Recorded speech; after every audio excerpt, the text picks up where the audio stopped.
Muy buenas tardes a todos y bienvenidos un día más al invitado de Radio Francia Internacional.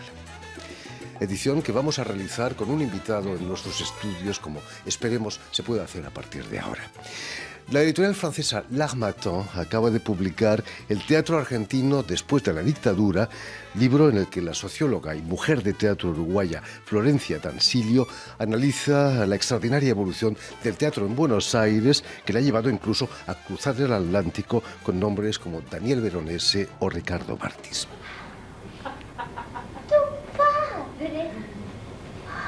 Tu padre, ¿cómo te quería? Era el hombre más bueno que jamás se haya conocido. Para él no había ni sábados ni domingos. Su bondad no condecía con el almanaque.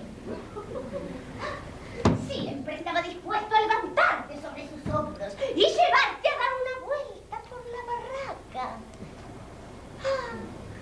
Su amor, abismo sin medida. Otros tiempos. Las calles tenían la luz y la fragancia del sol y las uvas madurando en cada puerta.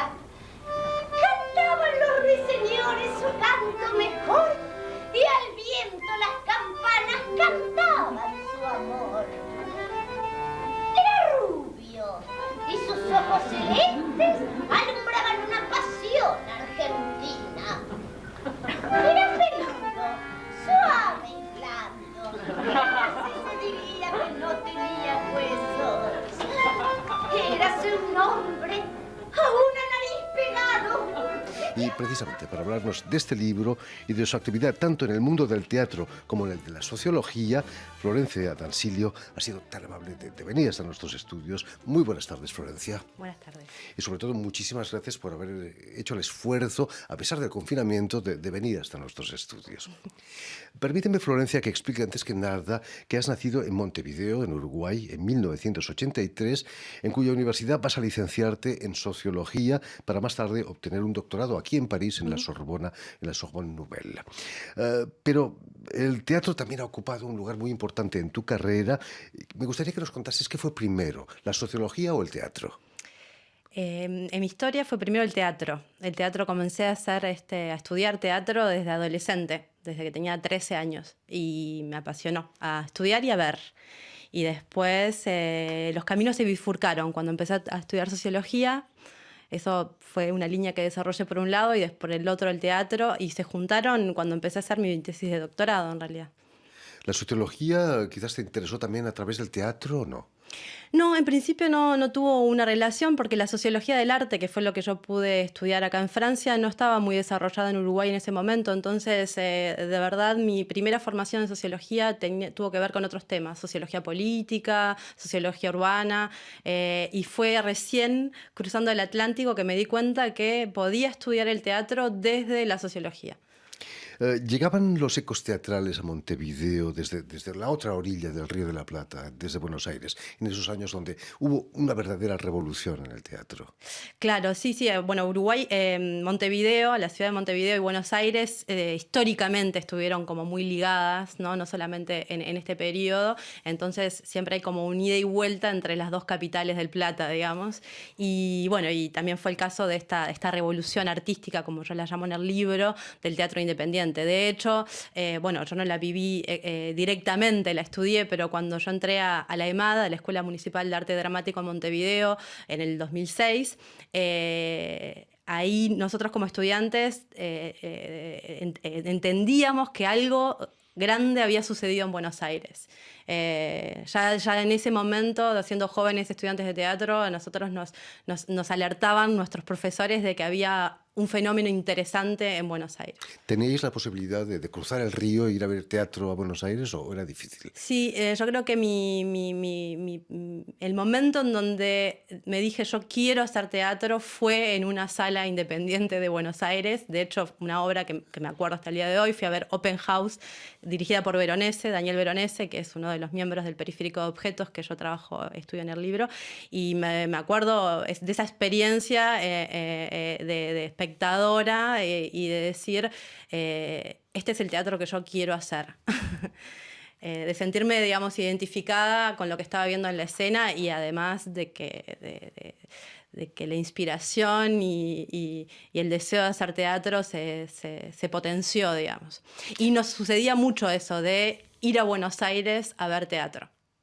Florencia D'Ancilio, volviendo al libro que acaba de publicar aquí en francés, desgraciadamente, bueno, Sí. o afortunadamente, L'Harmattan, el teatro argentino después de la dictadura, teatro que nace realmente ya durante la dictadura, ¿no? Pero de modo subterráneo, clandestino. Había teatro clandestino, imagino, ¿no?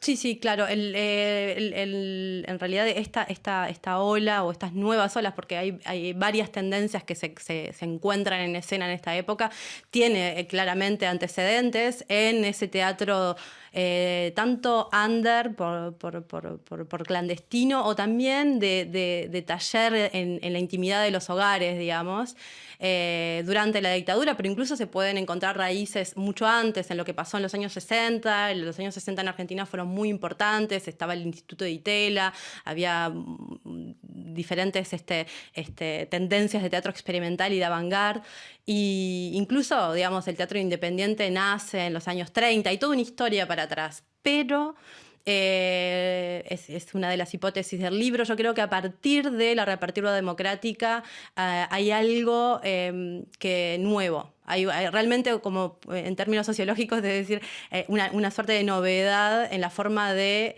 hacer teatro, concretamente de cómo las personas se reúnen y deciden hacer una obra y cómo la llevan a cabo, o sea, en términos pragmáticos, pero también en términos conceptuales, es decir, en cómo la gente define qué es una obra, o qué es una buena obra, o qué es el teatro que hay que hacer.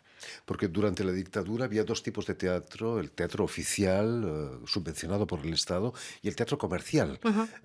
El nuevo teatro no es ni comercial ni oficial, ¿no? No, es interesante. Bueno, por eso viene de la tradición del teatro independiente. O sea, en Argentina siempre el sistema teatral, o históricamente, se identifican como tres circuitos: el comercial, el oficial, el público, y esta nebulosa que es el teatro independiente, que durante la dictadura estuvo muy reducida y reprimida. Muchos artistas, digamos, tuvieron que exiliarse, otros confinados en esto que decíamos, en la intimidad de sus hogares o de forma clandestina. Entonces, en la reapertura democrática, el teatro independiente, que es en cierta forma el que lleva la vanguardia artística en Argentina, emerge y se multiplica. Eso es lo interesante. Diferentes generaciones se encuentran o se desencuentran, pero, digamos, el conflicto siempre es fructuoso, digamos, sobre todo cuando estamos hablando de arte, y renuevan las formas y las metodologías de creación a partir de los años 80.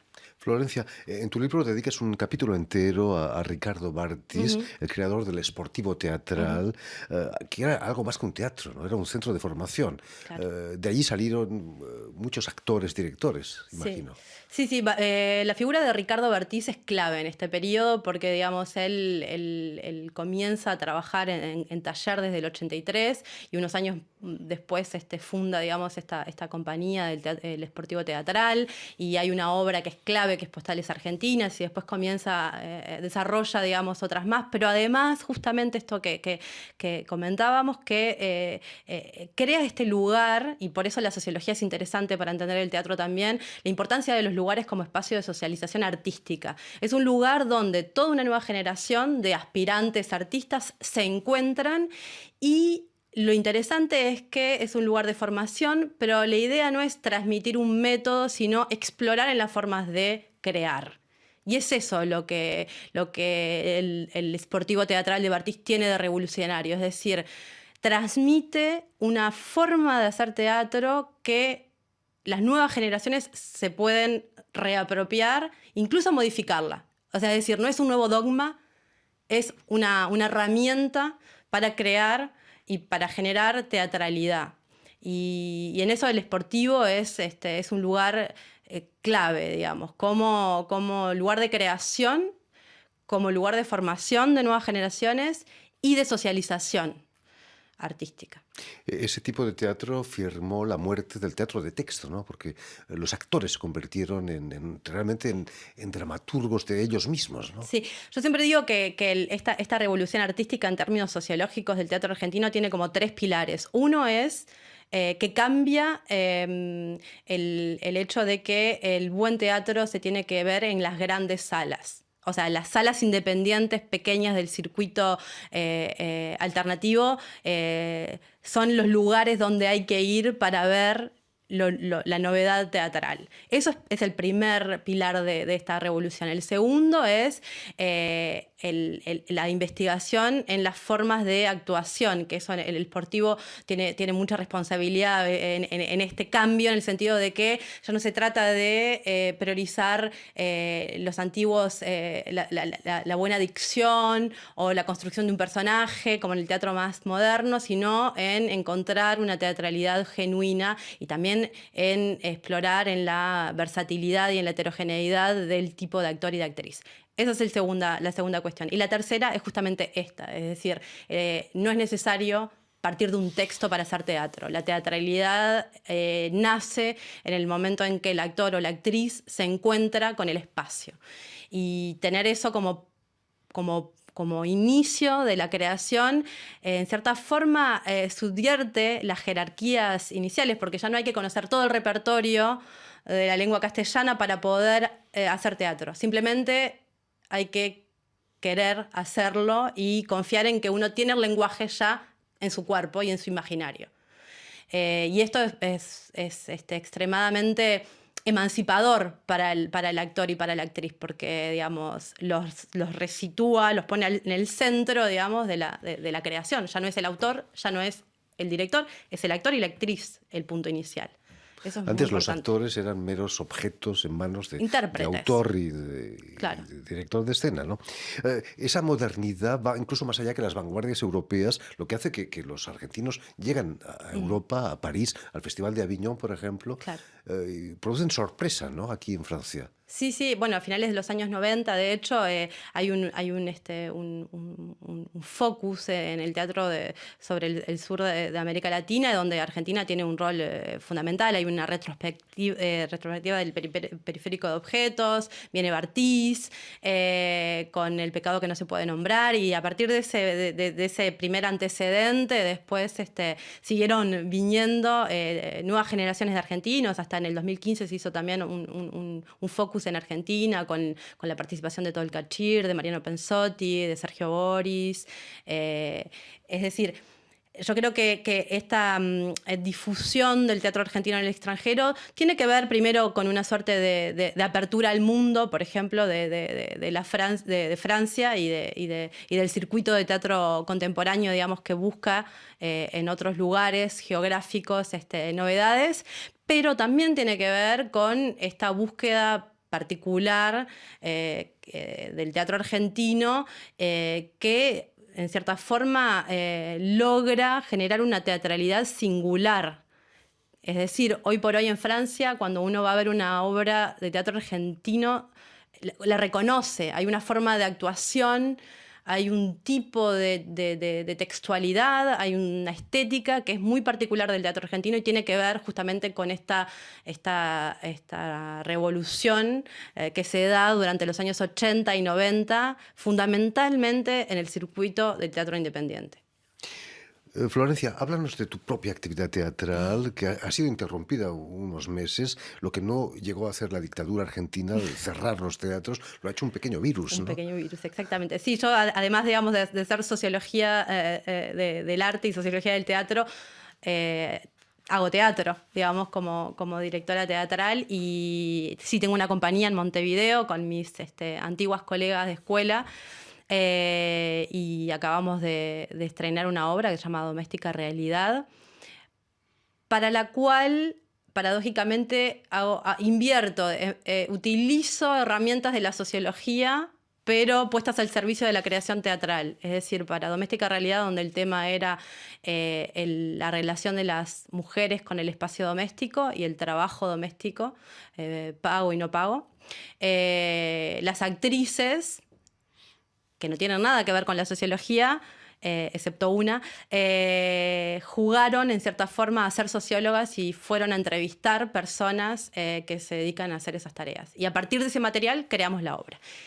Lamentablemente el COVID llegó y nos cerraron los teatros, así que sí. ¿Habéis podido volver a estrenarla o todavía no? Sí, en realidad tuvimos 2 funciones, se cerraron los teatros y pudimos reestrenarla en octubre cuando los teatros reabrieron con un aforo limitado, ¿no? Es decir, con menos de la capacidad, de la mitad de la capacidad que tiene habitualmente la sala. Esto está pasando un poco en todos lados. En Argentina ahora están también reabriendo los teatros, pero con el aforo reducido, lo que es una buena noticia que abran los teatros. Es muy complicado para las salas, justamente estas que comento, que estudio en el libro, las salas independientes que tienen ya de por sí un aforo reducido, a veces de 50 butacas. Entonces, reducirlo a la mitad hace que la obra, que cuesta lo mismo montarla que antes, no sea rentable. Entonces, es una situación, el COVID y las restricciones sanitarias que impone, es muy preocupante para el circuito teatral. En Montevideo, en Buenos Aires y creo que en Francia también. Naturalmente. Hablando de doméstica realidad, a pesar sí. de los avances del feminismo en este siglo y del siglo pasado, la realidad de muchas mujeres es todavía doméstica, ¿no? Uh-huh. Sí, en esta obra nosotros tratamos de aislar la variable de género, es decir, eran 3 actrices, o sea que evidentemente ya el universo era femenino en cierta forma, y exploramos como las relaciones de poder que se dan entre ellas, ¿no? Como también, o sea, es decir, introducimos o exploramos en la variable de clase, cómo también esa cuestión de lo doméstico cambia según la posición social de la persona. Una persona que pueda contratar a alguien no es lo mismo que la persona que está obligada a hacer esa tarea o que esas tareas es la única salida laboral. Entonces exploramos un poco esto y también algo que a nosotros nos interpelaba mucho como mujeres contemporáneas, digamos, y feministas que somos, que es como una suerte de retorno, digamos, a la idealización del espacio doméstico que vemos en nuestras generaciones. Y que paradójicamente, luego de la crisis de COVID, se generalizó, porque digamos, la máxima quédate en casa y hacer del espacio doméstico como no solamente el lugar donde replegarse, sino también como la trinchera, ¿no? Y ese abismo que se empieza a generar entre lo doméstico y el afuera, peligroso, resignificó este trabajo de la obra, digamos, y le dio como otra capa de interpretación.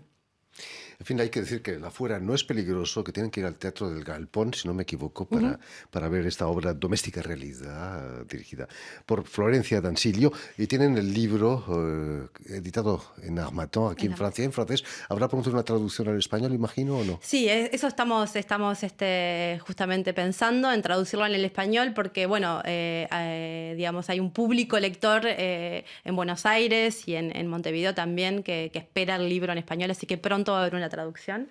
En la carátula la foto es una foto de la obra La escala humana, que fue una obra que se hizo en el 2001 y que también es como un poco un paradigma de este nuevo teatro argentino. En fin, muchísimas gracias de nuevo, Florencia D'Ancilio. Mucho éxito con la obra y con el libro. Permíteme también que dé las gracias a Stéphane Desfossés y a Julian Leng, quienes se han ocupado hoy de la realización del programa, y también a nuestros telespectadores que nos siguen en toda América Latina, naturalmente en Montevideo, gracias a una televisión uruguaya, que es la televisión de la OEA, la Organización de Estados Americanos, Canal U, que emite para todo el continente. Y a ustedes, muchísimas gracias por su atención y les damos cita para una nueva edición de El Invitado de Radio Francia Internacional.